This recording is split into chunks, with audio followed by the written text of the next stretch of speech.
कोई समय था देश के सब लोग हवन करते थे। और कब करते? प्रतिदिन करते। जो व्यक्ति प्रतिदिन नहीं कर पाते वो 7 दिन में एक बार कर लेते, जिसको साप्ताहिक कहते हैं। 7 दिन में कोई न कर पावे तो वो पाक्षिक करते, अमावस्या या पूर्णमासी को। अच्छा, उसमें भी असमर्थ रहते, न करें तो चलो हम बड़ा करेंगे, वो महीने में एक बार करते, मासिक। ऐसा भी नहीं करते तो त्योहारों पर कर लेते थे, जो पर्व आते थे। और उन पर भी नहीं करें तो सारे भारतवर्ष के जिनको हिंदू कहते हैं वो वर्ष भर में एक बार तो हवन जरूर करते थे, चाहे वो आर्य हो चाहे अनार्य हो। अब भी करते हैं। आप कहीं अब कहां करते हैं? एक त्योहार आता जिसको होली का पर्व कहते हैं। होली का पर्व तो आपने देखा होगा। क्या होता होली के पर्व? होली के पर्व को जगह जगह से कई दिन से ईंधन इकट्ठा शुरू कर देते हैं। ईंधन इकट्ठा करते हैं ना, कहां करते हैं? हमारे मोहल्ले की होली यहां रखी जाएगी, उधर वाले मोहल्ले की, कस्बे की वहां रखी जाएगी। जगह निश्चित थी तो क्या करते थे? बच्चों से कहते थे ईंधन इकट्ठा करो।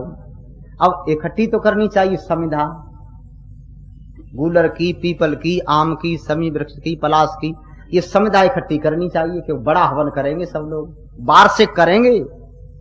रोजाना नहीं किया तो ज्यादा समिधा लगाएंगे, ज्यादा घी लगाएंगे। हम वर्ष में एक बड़ा तो कर लें। तो क्या करते थे? वो समिधा इकट्ठी कर देते थे। समिधा इकट्ठी करने के पश्चात एक दिन आता था जिसको पूर्णमासी कहते हैं। होली पूर्णमासी को तो मनाते हैं, तो वो और दिन होता है। पूर्णमासी का पर्व हुआ तब पूर्णमासी के पर्व को एक पुरोहित आता था, एक विद्वान पुरोहित होता था जो वेद मंत्र जानता था। वो कहता था आप सब लोगों के मिलकर के सामूहिक हवन होगा, ये बड़ा हवन कुंड है, सब लोग आ जाओ, मंत्र में बोलूंगा। वो मंत्र बोलता था और वहां सबसे मिलकर के हवन कराता था। आप जानते हवन में क्या होता? सुनो ध्यान से। उस हवन में सामग्री जो डाली जाती थी, यहाँ गांव के लोग भी बैठे होंगे, उस समय फसल में सबसे पहले जौ पककर तैयार होता।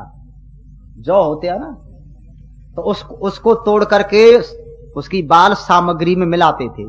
क्या था? इस समय जो फसल तैयार हुई है, पहले वो जौ की आहुति हम हवन में देंगे, इसके बाद में खाएंगे। और दीपावली पर होता तो धान की खील वगैरह जो होती थी, तिल भी मिलाए जाते। जो इस समय फसल पैदा हो गई वो उस समय हवन करेंगे।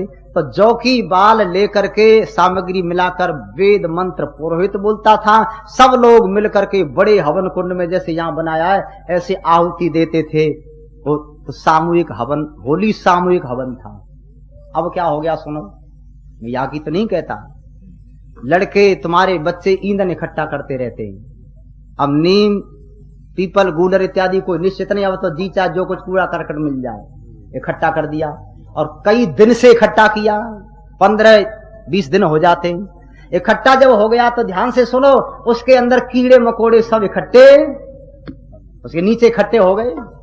और पुरोहित जी जो जाते हैं, मैं कह नहीं सकता, वो जो होली में आग लगाता पुरोहित, वो एक वेद मंत्र नहीं जानता। हमारे राजस्थान में उसको होली फूंका कहते हैं। होली फूंका, होली होली होली फूंकने वाला। मंत्र जानता नहीं, सामग्री बताता नहीं, समिधा बताता नहीं। और वो क्या होली में आग लगाता तो उसमें जितने जीव जंतु कीड़े मकोड़े इकट्ठे हुए थे, सर्वमयी पूर्णम स्वाहा, सब फूंक दिए उन्होंने। तो जानते हो क्या हुआ? यहां देख लेना आपके जिले में, मुझे पता नहीं, जितने ऐसा कार्य कराने वाले पुरोहित थे जो वेद मंत्र जानते नहीं, उस होली में आग लगाते, कीड़े मकोड़े सब जल जाते। वो होली फूंका, उनका वंश खत्म हो गया। कहीं रह गया हो तो मैं कह नहीं सकता, हम सबका वंश खत्म हो गया है। गलत काम किया तुमने। वेद मंत्र नहीं बोले, होली सामूहिक हवन था, इसको सब भूल गए तो क्या सारा संसार दुखी हो गया। सामग्री बनाते थे समय समय की, ऋतुओं के अनुकूल। सर्दी के मौसम की सामग्री अलग, वर्षा के मौसम की अलग, और जो है गर्मी के मौसम की अलग अलग सामग्री। और कौन सा रोग फैल रहा है उसकी सामग्री कौन सी। हमने एक पुस्तक पढ़ी, इस पुस्तक का नाम है वैदिक संपत्ति, पंडित रघुनंदन शर्मा की लिखी हुई, बहुत दिन पहले। उन्होंने घोषणा की मैं हवन के माध्यम से एक बीमारी को 30 मिनट में दूर कर देता हूं। उस बीमारी का नाम लिखा उन्होंने टाइफाइड का रोग। टाइफाइड का रोग होता है कोई, डॉक्टर टिलवर्ट नाम था उसका, फ्रांस का रहने वाला था। उसने कहा मैं ऐसी सामग्री तैयार कर चुका हूं, उससे हवन करते हैं, टाइफाइड के रोगी को वहां रखते हैं, सुगंधी उसको मिलती है तो वो रोग 30 मिनट में दूर हो जाता। उसने घोषणा की थी। डॉक्टर टिलवर्थ, फ्रांस का रहने वाला था। हमारे अजमेर में एक वैद्य बीरूमल थे, उन्होंने सामग्री बनाई। वैद्य बीरूमल अजमेर में लला बाजार में रहता, अब नहीं रहे वो उन्होंने घोषणा की कि मैं चेचक के रोग को दूर कर दूंगा। इस सामग्री का नाम चेचक हर धूप है। चेचक हर धूप। वो अजमेर से जगह जगह गई और लोग खरीदते थे, वो ये सामग्री बनाते थे। अब इसके ऊपर खोज हो रही है। मैं कुछ दिन पहले महाराष्ट्र में प्रचार कर रहा था, वहां 2 व्यक्ति विदेश के आए, तो मेरे से कहने लगे 2 व्यक्ति विदेश के आए, वो आर्य समाजियों से बात करना चाहते। आर्य समाज में आए, क्या बात करोगे भाई? उन्होंने कहा कि हम इसलिए विदेश से आए हैं कि हम अग्निहोत्र यूनिवर्सिटी में पढ़ते हैं। अमेरिका में अग्निहोत्र यूनिवर्सिटी है, वहां के विद्यार्थी थे 2 पढ़ने वाले। यहाँ क्यों आए? उन्होंने कहा जो कुछ जड़ी बूटी सामग्री में डालने की होती है वो हमारे देश में नहीं मिलती। तो लोगों ने कहा भारत में मिलती, तुम भारत में जाओ और उनको मिला करके अग्नि में जलाओ तो इस प्रकार के रोग दूर हो जाते हैं। हम रोगियों को ठीक करते हैं हवन से। तो वो जड़ी बूटी कहाँ मिलेंगी? मैंने कहा मैं तो जानता नहीं, पर आयुर्वेद का कोई वैद्य होगा जिसने भावप्रकाश इत्यादि पढ़ा होगा, वो बता सकता है। एक वैद्य से उनको मिलाया, वैद्य ने कहा कि तुम कौन सी जड़ी बूटियों को देखते? का इनको देखते, ये उनका नाम है, पता नहीं अब उनके अलग अलग नाम कहीं कहीं रखे गए। तो वैद्य कहने लगे ये जड़ी बूटी आपको महाराष्ट्र में नहीं मिलेंगी, ये आपको हरिद्वार की तरफ मिलेंगी। ये पहाड़ पर मिलती है, ये मैदानी क्षेत्र में मिलती है, ये पानी के उसमें मिलती है। तो उन्होंने बताया, वो वहां भी गए तो उन्होंने बताया कि हमारे यहाँ अग्निहोत्र से बीमारियों को कैसे दूर किया जाता है, ये खोज की जा रही है। हम इससे दूर हो गए। दयानंद ने प्रचार किया तो लोग क्या कहने लगे? ये आर्य समाजी घी को फूंक रहे। ऐसे आदमी अब भी हैं, आर्य समाजी घी को फूंक रहे हैं। इसका भाव कुछ हो गया। सामग्री कीमती है, वो जानते हैं इससे कितना लाभ होता है। तो बहनों और भाइयों, समय समय की सामग्री ऋतुओं के अनुकूल बना करके डालते थे और वायुमंडल को शुद्ध करते थे। आज संसार भर का वायुमंडल दूषित है, भारत का ही नहीं, सारे संसार भर का वायुमंडल दूषित हो चुका है। सांस लेना मुश्किल है। आपके बड़े बड़े नगरों में तो कोई व्यक्ति प्राणायाम करने को बैठ जाए ना, तो प्राणायाम उसको करना भी नहीं चाहिए। प्राणायाम करने से वो रोगी हो जाएगा। यहाँ तो दूषित हो गया। सड़क पर रात्रि को, शाम को जब चलते हैं जाते हैं तो आंखों में आंसू निकल आवे। इतना वायु प्रदूषण है भारत में नहीं, संसार भर में। एक बहुत दिन पहले मीटिंग हुई थी वैज्ञानिकों की, सन 1835 की बात है, और ये कहा गया था ये वायुमंडल दूषित है। अमेरिका के लोगों ने कहा यदि यही क्रम चलता रहा, कल कारखाने फैक्ट्री इत्यादि, तो यहाँ लोगों को रहना मुश्किल पड़ जाएगा। इसका उपाय बताओ। तो वहां ये निश्चित हुआ वैज्ञानिकों ने कहा इसका उपाय भारत के लोग जानते हैं, उनके पास एक हवन की पद्धति है, उससे बहुत दूर तक वायु को सुगंधित कर दिया जाता है। भोपाल की घटना आपने सुनी होगी, यहाँ बताया होगा, गैस कांड हुआ वहां। तो वहां 1-2 परिवार बच गए, बीच में बचे हैं। ये देखने गए लोग कि ये बीच में परिवार कैसे बचे, या तो पशु भी मर गए, बच्चे मर गए।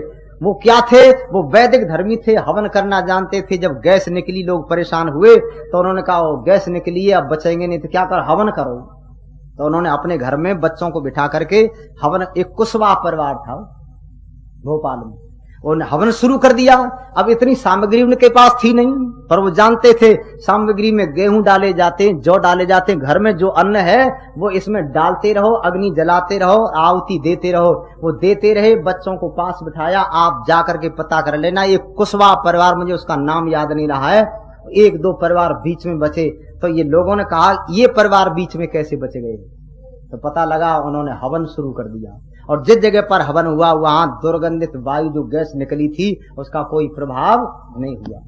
ये हवन तो विज्ञान है, ये तो ऋषि महर्षियों की बहुत ऊंची खोज है। इसको अब भी लोग पाखंड कहते तो समझो उनकी खोपड़ी के 2-4 पेच ढीले हो गए और कोई खराबी नहीं, या पागल खाने का दरवाजा खुला रह गया। इस युग में पढ़े लिखे लोग भी अभी तक इसको पाखंड कहते हैं, उसको समझ नहीं पाए। एक व्यक्ति ने कहा कि इन पदार्थों को क्यों जलाते हो, बेकार हैं। तो स्वामी दयानंद जी महाराज ने कहा तुम पदार्थ विद्या कोई नहीं जानते, तुम पदार्थ विद्या को, यही बात है, तुम पदार्थ विद्या को ही नहीं जानते। बहन और भाइयों, यज्ञ से वायु को शुद्ध करते लोग स्वस्थ रहते थे, और प्रतिदिन न करके समय समय पर जो है ऐसा किया करते थे, ये देश सुखी था। अब सब दुखी हो गए। आगे लिखा है, यज्ञों के द्वारा वायु को शुद्ध किया करते थे, यज्ञों के द्वारा वायु को शुद्ध किया करते थे, वायुमंडल शुद्ध बना के अधिक जिया करते थे, वायुमंडल शुद्ध बना अधिक जिया करते थे, पुष्टि कारक थे खाद्यान्न। आज नर नार है दुखी, कैसे होवेगा कल्याण। आज संसार है दुखी, संसार है दुखी, नर नार है दुखी, कैसे होवेगा कल्याण। आज नर नार है दुखी, कैसे होवेगा कल्याण। आज नर नार है। वायु आज सुबह से शाम तलक सब होते उल्टे काम, आज सुबह से शाम तलक सब होते उल्टे काम, नर नारी मिल धूम्रपान का करते प्राणायाम, जाने माने ना हैवान। आज नर नार है दुखी, कैसे होवेगा कल्याण। आज ये दुनिया है दुखी, दुनिया है दुखी, दुनिया है दुखी, कैसे होवेगा कल्याण। आज नर नार है दुखी।